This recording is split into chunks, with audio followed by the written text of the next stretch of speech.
I think a short hike is great. But why though?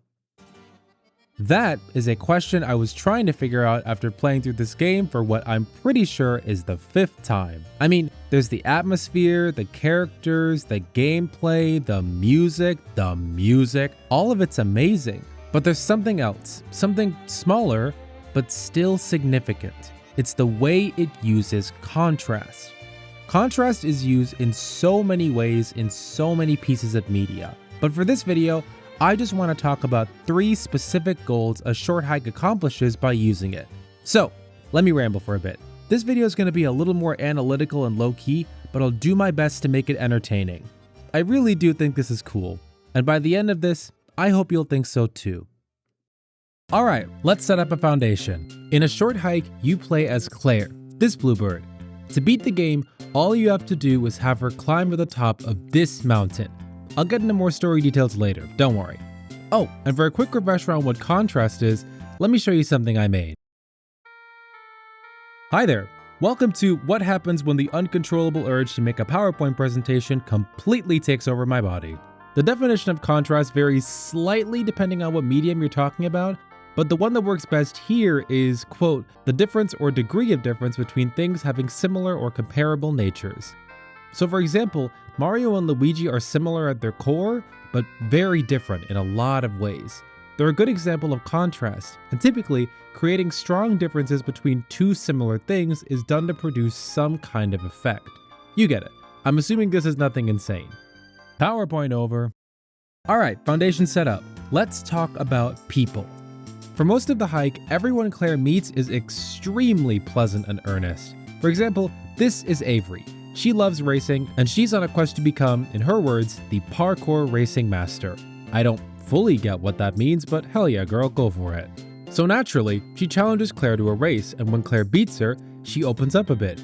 She was actually bummed out because she missed the registration for a marathon. But she feels better now, mainly because she watched 2 hours of parkour videos, which is the realest thing I've ever heard, but she's also just glad Claire helped her practice. See what I mean? Pleasant and earnest. Trust me, tons of characters like this show up. But then, you run into this guy. This guy is, let's call him special. He's the first person in this game who actually isn't friendly towards Claire. He calls her mission to climb the mountain basic, and he complains to her about just how much student loan debt he's in. These NPCs are getting more realistic by the day. Now, neither of these are that bad, and then he starts to scam you. Okay.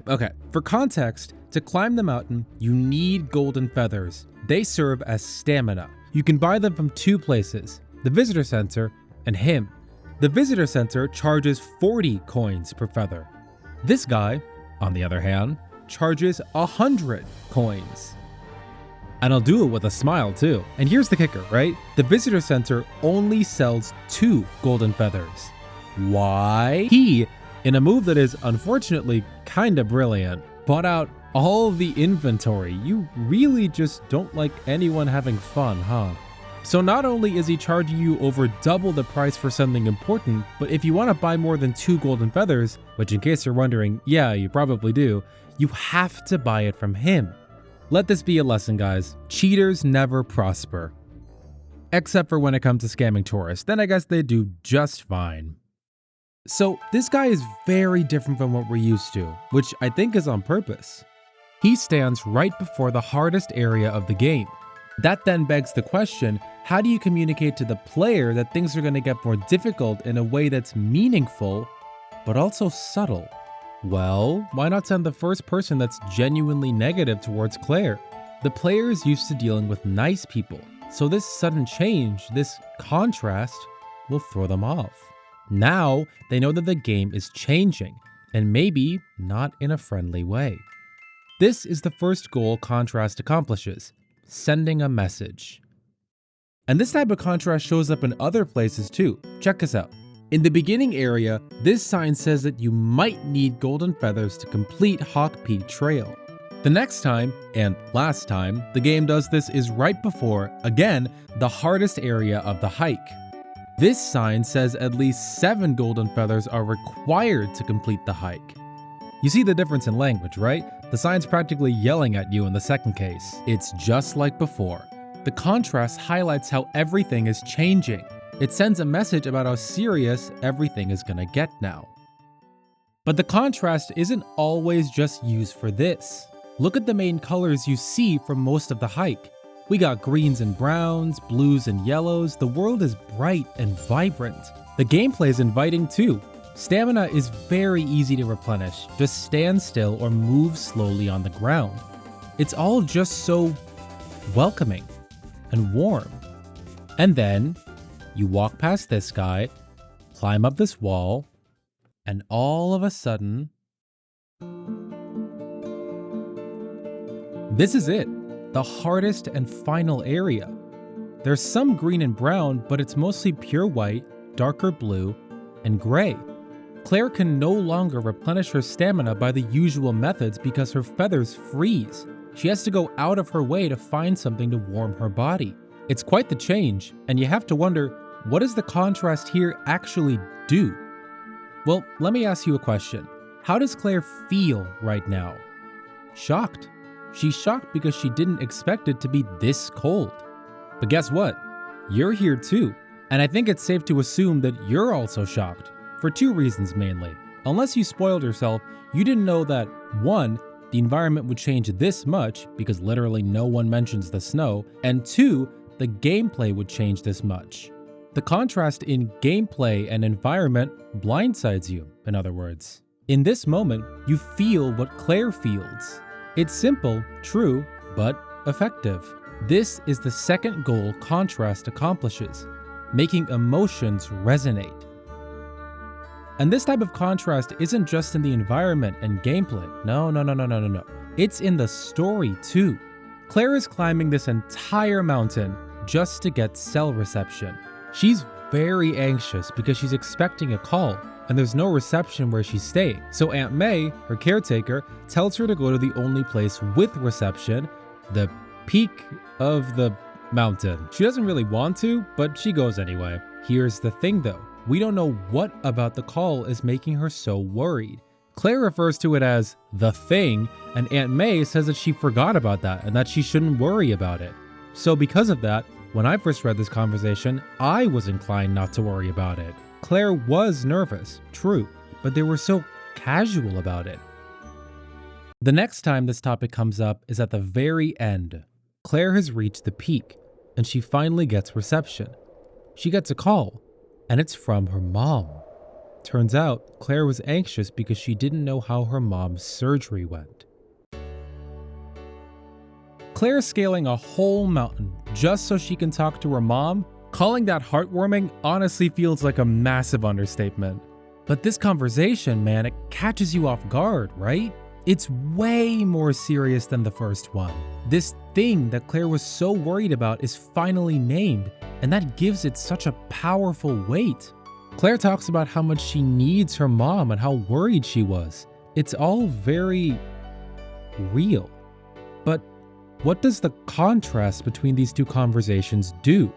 Well, I think it's safe to assume that Claire's excited, scared, and relieved all at once because she can finally talk to her mom. It's an emotional moment for Claire. So how do you make it even more powerful for you? You make the first conversation more lighthearted, so the second one feels much more impactful.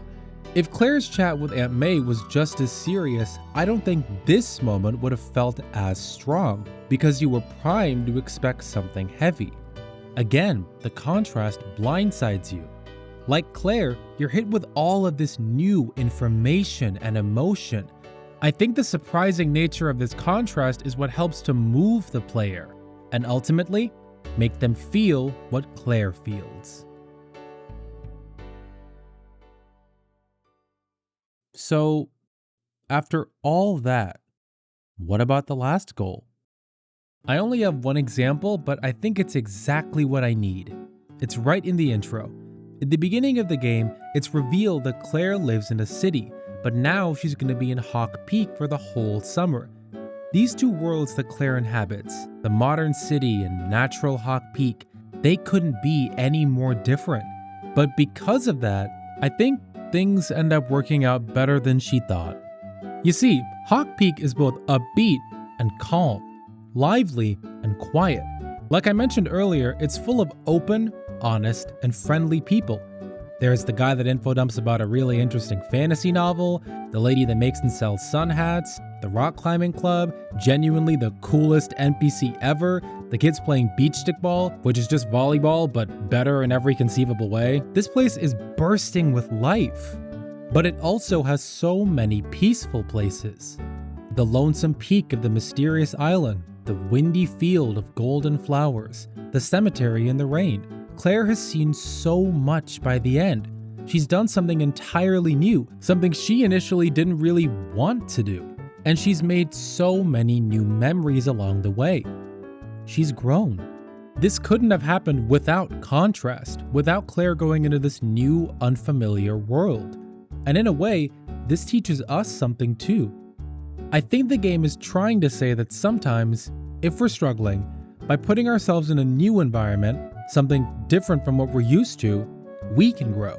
We can experience something interesting, gain a new perspective, and maybe our problems won't seem as insurmountable. Or at the very least, we can take our minds off of them for a bit.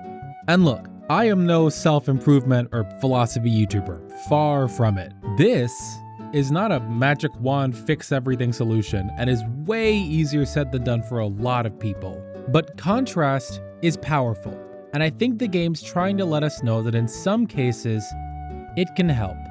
This is the final goal contrast accomplishes, giving a bit of advice. I'm willing to bet there are tons more ways the game uses contrast, but honestly, that's all I got. I hope you enjoyed this video. I really do like this game.